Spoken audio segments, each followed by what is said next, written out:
नमस्कार साथियों, स्वागत है एक बार फिर से आप सभी का टुडे टॉक के इस वीडियो में। दोस्तों, आईसीआर टेक्नीशियन एग्जाम 2022 के लिए इस वीडियो में मैं आपको कर से संबंधित महत्वपूर्ण सवाल करवाने वाला हूं। यहां से डेफिनेटली आपको एग्जाम में सवाल देखने को मिल जाएगा। आगे बढ़ने से पहले आपको बता दूं कि महा ऑफर 50% ऑफ हो चुके हैं आईसीआर टेक्नीशियन की इन तीनों ही बुक्स पे। सोशल साइंस, साइंस और करंट अफेयर्स आप प्रिपेयर कर सकते हो मात्र 1 से 2 दिन में। अगर आप कंटिन्यूसली करते हो तो काफी आसानी से काफी कम समय में आप प्रिपेयर कर सकते हो। 75 हो गई है 150 की जगह, और 100 की जगह 50 हो गई है, और यहाँ पर भी 150 की जगह रेट 75 हो गई है। तो आप तीनों परचेज करना चाहो तो तीनों कर सकते हो, कोई एक करना चाहो, दो करना चाहो, जो आपकी मर्जी कर सकते हो। लिंक मैंने आपको डिस्क्रिप्शन बॉक्स में और फर्स्ट कमेंट में दिया है। डेफिनेटली आपको एग्जाम में इन ई बुक से हेल्प मिलेगी। मैंने पहले भी आपको सजेस्ट की, काफी लोगों ने बोला सर रेट कम करवाओ, तो जैसे तैसे मैंने टीम से बात करके रेट जो है वो करवा दी है। आप परचेज कर सकते हो। वैसे आपको पता है योर एग्जाम हेल्पर की रेट जो है वो ऊपर नीचे नहीं होती है, चाहे एग्जाम हो जाए चाहे ना हो, उससे कोई फर्क नहीं पड़ता है। तो अभी जा सकते हैं आप और इनको ले सकते हैं। चलिए शुरू करते हैं वीडियो सेशन। पहला सवाल है, हरित क्रांति के फलस्वरूप देश में कुल खाद्यान्न में किसकी उत्पादकता में कमी आई? तो दलहन और मोटा अनाज की उत्पादन क्षमता में क्या हो गई थी? कमी। अगला सवाल है, हरित क्रांति किस फसल पर सबसे अधिक उपयोगी रही? गेहूं और चावल की फसल में वृद्धि हुई थी। ठीक है। अगला सवाल है, हरित क्रांति का सबसे अधिक प्रभाव किस फसल पर पड़ा? तो चावल और गेहूं की फसल पर सर्वाधिक असर पड़ा। हरित क्रांति का प्रमुख उद्देश्य क्या था? प्रमुख उद्देश्य था खाद्यान्न उत्पादन में आत्मनिर्भरता लाना, भारत को आत्मनिर्भर बनाना। अगला सवाल, हरित क्रांति का जनक किसे कहा जाता है? Doctor MS. स्वामीनाथन को। आप सबको पता होना चाहिए इसके बारे में। अगला सवाल है, स्वच्छ जलीय मछली का उत्पादन करने वाला राज्य कौन सा है? स्वच्छ जलीय मछली पश्चिम बंगाल में उत्पादित की जाती है। अगला सवाल है, सुनहरी क्रांति किस फसल से संबंध रखती है? तो बागवानी और शहद उत्पादन से संबंध रखती है सुनहरी क्रांति। सब्जी उत्पादन में भारत का कौन सा स्थान है? तो द्वितीय स्थान यानी सेकंड नंबर पे आता है। अगला सवाल है, सब्जियों और फलों के उत्पादन में विश्व में भारत का कौन सा स्थान है?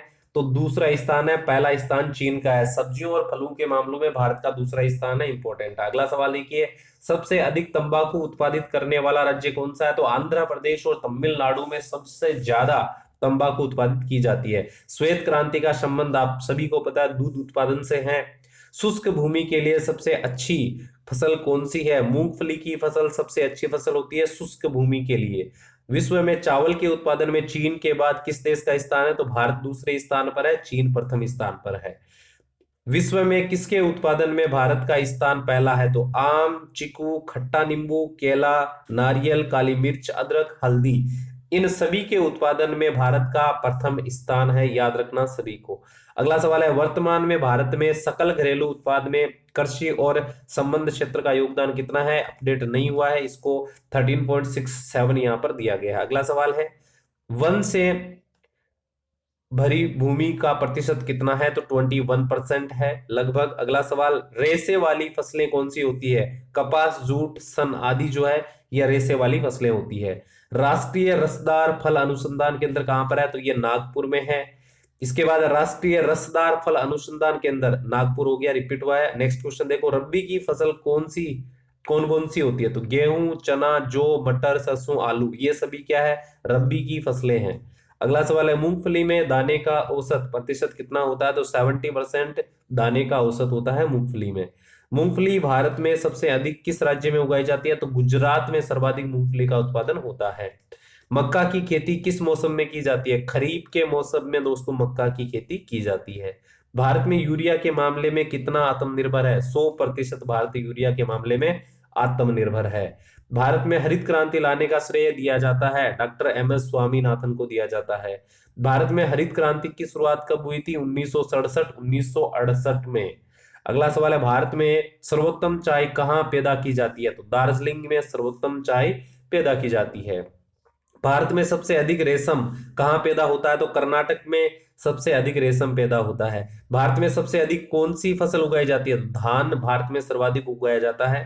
अगला सवाल है, भारत में लंबे रेशे के कपास का आयात मुख्यतः कहां से होता है? संयुक्त राज्य अमेरिका से भारत जो है लंबे रेशे के कपास का जो है आयात करता है। अगला सवाल है, भारत में कुल कार्यशील जनसंख्या का कितने प्रतिशत कृषि में शामिल है? तो 64.5% कृषि कार्य में शामिल है।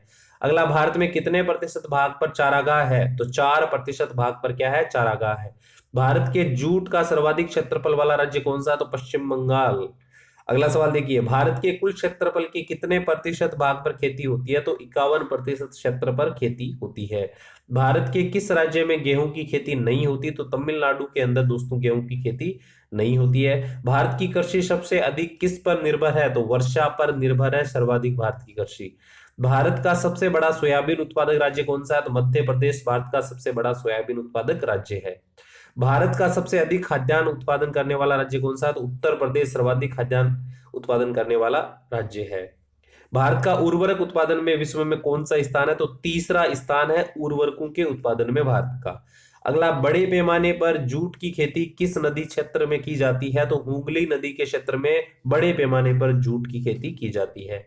अगला सवाल है, बंजर भूमि तथा बिना उपयोग की भूमि का प्रतिशत भारत में कितना है? 24% भारत में ऐसी भूमि है जिसका उपयोग नहीं होता या वो बंजर भूमि है।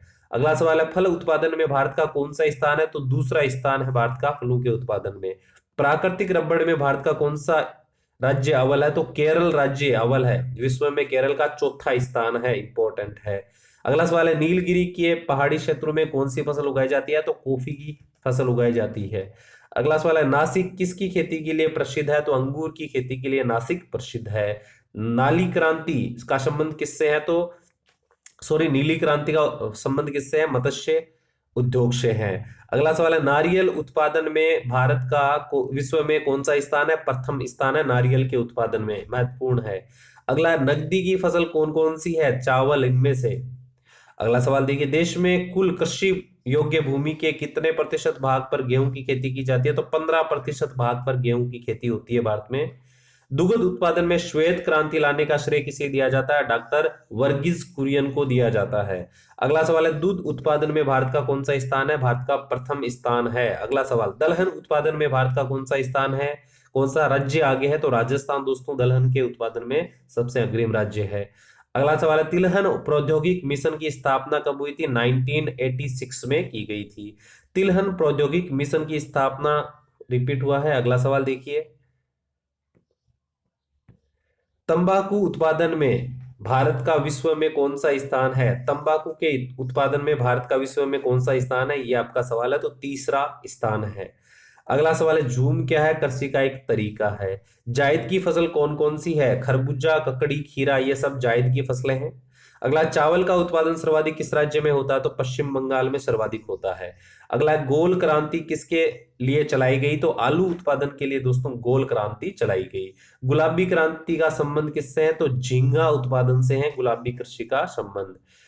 खरीफ की फसल कौन कौन सी है? ज्वार, बाजरा, मक्का, चावल, तिल, ये सभी फसलें किसकी है? खरीफ की फसलें हैं।